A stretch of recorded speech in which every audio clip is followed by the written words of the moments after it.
Esiet sveicināti. Saeima turpina darbu, un patiesībā viens no tiem jautājumiem, ko nediskutējot, vai vajag šitai Saeimai vēl kaut ko darīt, vai gaidīt nākamo Saimu, viens, ko viņi nodarbojas, ir meža likums. Pēc, ka grozījumu meža likumā tāpēc. Un šodien studijas viesis Saeimas deputāts, vienotības pārstāvis attiecīgi Saeimā Uģis Rosbergs. Paldies, Uģi, ka atnāci. Un tas tāds ir tāds, ka sanāca laikam tā, ka mēs paši vienojamies, ka vakar bija pirmā sēde. Tu teici, ka tu negribi nākt, lai nesarunāt rupjības. Labi, okay. Bet stāsts ir tāds, ka, zini kā, man liekas, ka tā informācijas blīvuma ziņā, ka cilvēki varbūt vienkārši var izstāstīt, pa ko ir runa. Ja, jo viņi tā redz, ka kaut ko tur Ivāns uzraksta, kaut ko TVNets tur plosās, Latvijas mežus bendē. Protams, Latvijas mežu dod pretī, skaidrs, visu lietas. Pa ko ir šajā gadījumā stāsts? Jā. Vispirms par to, kas Saeimā notiek, un Saeimā ir mazāk tradicionāls pasākums, ir nevis tā kā apakškomisijā, Tautsaimniecības komisijā skata meža likumu, bet sakarā ar to, ka tas ir gan svarīgs, gan ļoti daudz, varētu teikt, pretrunīgi priekšlikumi, ir nodibināta darba grupa. Tas ir vēl viens mehānisms, kas ir paredzēts kārtības rullī. Un tad darba grupā ir ne tikai deputāti, principā tur viss, kam interesē, var nākt. Un tad beigās, cerams, vienojās ar kaut kādu daudz maz sakarīgu pasākumu, un tā darba grupa nāk ar savu priekšmetu. Ir divi varianti. Vai kabinets atnāk ar likumu, viņi atmet atpakaļ, vai komisija viņu izskata. Un šis ir trešais veids, ko darīt. Tāpēc, ka es saprotu, ka kabinetā mocījās un pateica, gudrās galvas. Jā, tieši tā, no kabineta ir atnācis likums, likuma grozījumi, un kurā daļa diezgan būtiski lieta nav saskaņota, kā jau tas meža nozarē jau pēdējos gados pieņemts ar vides sektoru. Ja, un paralēli tam, tā ir izdevība tajā brīdī, ka likums atverās, kaut ko vairāk sakārtot. Jā. Okay. Jā, un šobrīd tam ir pastiprināta interese no visādām pusēm. Protams, viena lieta ir no meža rūpniecības, kuri nobažījusies, būs vai nebūs baļķis pietiekošā daudzumā no meža, un nekas vairāk viņiem no meža neinteresē. Tad ir sabiedrības viedokļi visādi, kas ir vai maz organizēti, vai emocionāli, vai arī kādi tur viedokļu līderi, kā Ivāns, kas raksta, un tad ir vides organizācijas, kas ir pārsvarā varbūt diezgan profesionāls, bet mazskaitlīgas, un viņas var tā teikt ar varu nostumt nost. Un šis darba grupas formāts patiesībā ir vienīgais šobrīd, kurā tiešām atklāt visas puses var piedalīties, jo meža nozari ļoti selektīvi izmanto tās konsultatīvos mehānismus jautājumos, kuros mēs varam vienāties. Par tiem mēs taisām tos konsultatīvos procesus, pa kuriem nevajag, vai tur tāmi lielāku vai kaut ko. Tajā jūs pastāviet klusi un ir liels, tā teikt, Latvijas valsts meža un Kokrūpniecības federācijas diktāts. Bet kas tad ir šajos grozījumos tas, par ko vajadzētu diskutēt un par ko ir, kā tagad moderni teikt, cepiens?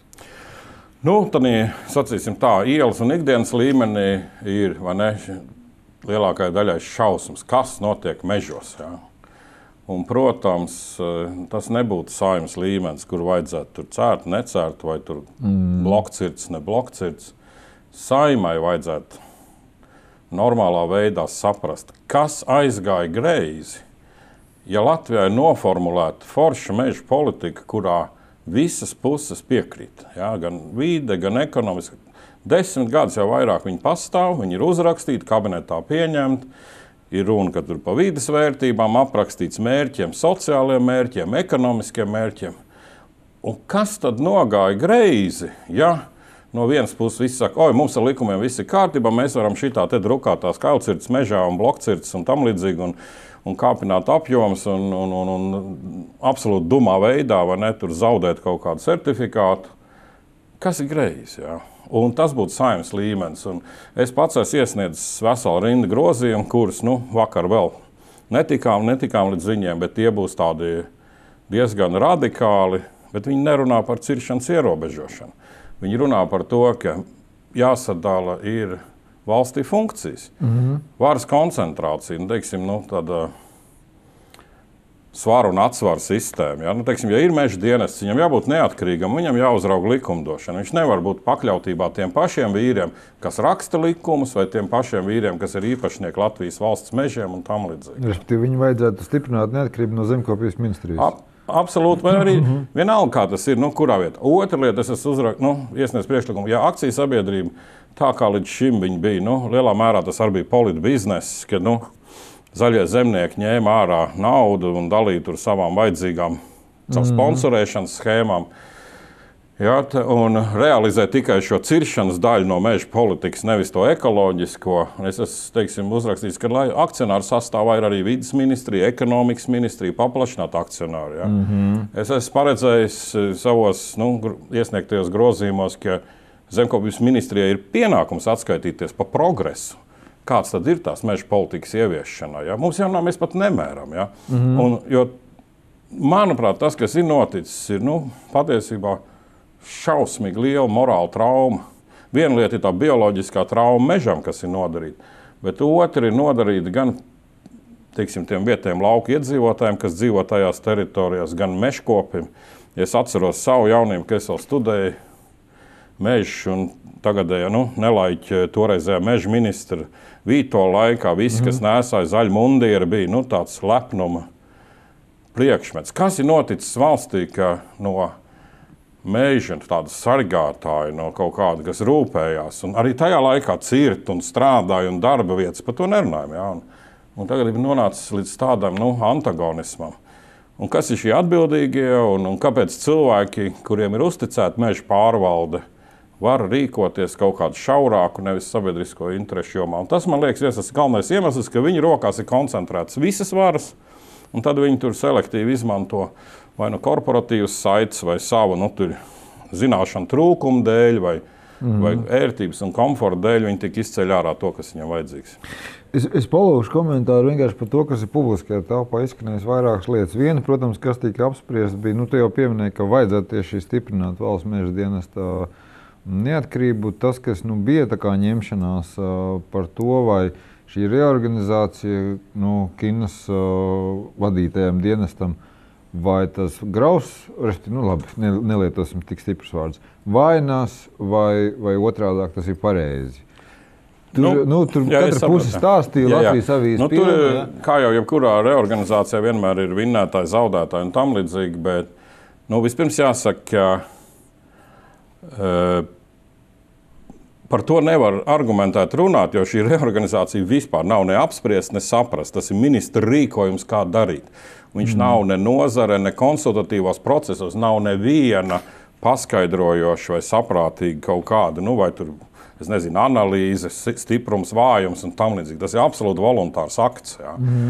Un reaģēt uz tādiem vienkārši bezjēdzīgi, kaut vai tā iemesla dēļ, ka problēmas mežā ir nevis meža dienesta, bet ar meža apsaimniekošanu.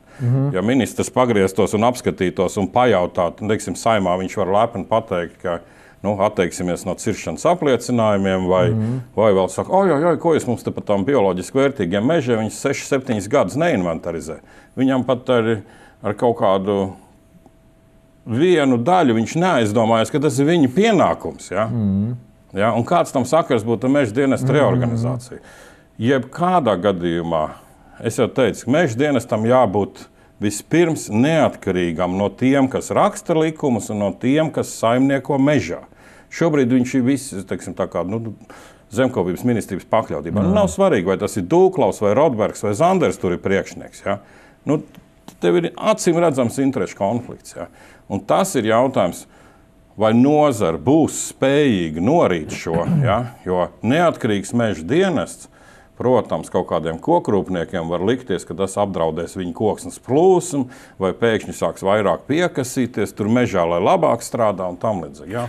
Tas tāds lakmus papīrīts būs pirmais. Ja?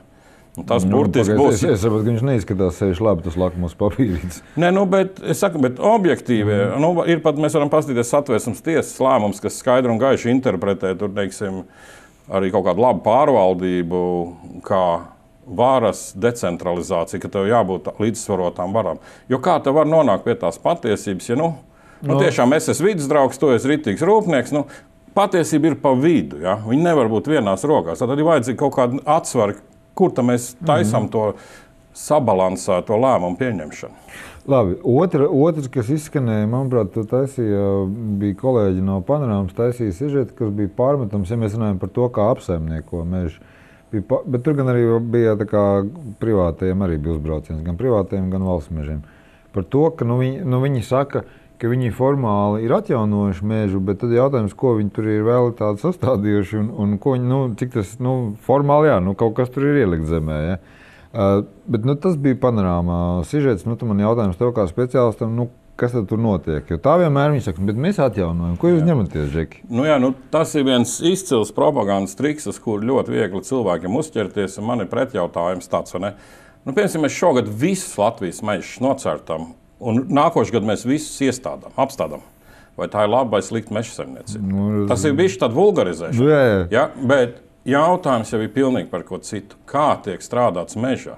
Ja? Mēs varam Latvijā nocirst visus mežus un neko nedarīt, un 100 gadu laikā te izaugs koki. Ja mēs tādā zonā, viņi varbūt būs mazāk kvalitatīvi un tam līdzīgi. Tas vispār nav jautājums, bet to mums neskāpēc uzsniegt. Vecais man stāsts, armijā nošauja, tur ķīniešu armijā nošauja 1 miljonu karavīru, iesauc jaunus 2 miljonus. Tā ir laba armija, vai? Ja? Un tam ar iestādīšanu nav nekāda sakara ar labu meža saimniecību. Var mežu cirst tā, ka vispār nav jāstāda. Ja? Tu vari izlases veidā strādāt, un tu vari iegūt augstvērtīgu koku materiālu, tu vari izvēlēties tiešām visdārgākos produktus tirgu, ja? Un tev nekad nav pat vajadzīgi izdevumi iestādīšanai, jo mežs atjaunojās. Tu neesi nekad viņu nocirtis, kāds ir tad. Tā kā tas arguments vispār ir tāds, to ļoti viegli piespēlēt, jo viņš ir viegli saprotams. Mēs nocērtam, mēs iestādām. Bet tam nav. Sapratu. Bet tagad mēģinām, saprot, tieši tāpēc, ka tu ierunājies, kā varētu darīt bez tādām mokām, un tādām visādām nebūšanām.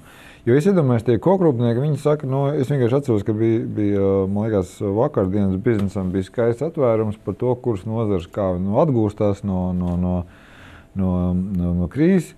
Un, protams, ka tur metāla apstrādē kokiem ir uz augšu, un viņi vienmēr teiks, bet klausieties, sacās, beidziet čakarēties, mums tagad ir jāiet ārā no krīzes, mums ir jāstrādā, mums ir tagad izdevīgs periods un tā. Es saku, tu nekad neesi bijis radikālais stāsts, kurš tur saka, caursidrā birža gāja. Ja? Ko tu viņiem, ja tu nebūtu nokaitināts, ko tu viņiem ieteikt savādāk? Pirmkārt, pats pirmais un galvenais ir saprast, arī mums visiem, un tā patās nozarei, ka tas, ko mēs saprotam, nozara atgūstās, ir pārstrādājušā rūpniecība. Tas, kur problēmas ir izejvielu ražošanā. Ja, mums ir konzervu cehs. Konzervu cehs ir tas, kas mums pelna. Bet kas notiek ar ganāmpulku, tas ir kaut kas pilnīgi cits. Ja? Un šobrīd tie konzervu ražotāji diktē noteikums, kā mums jākauj lopi.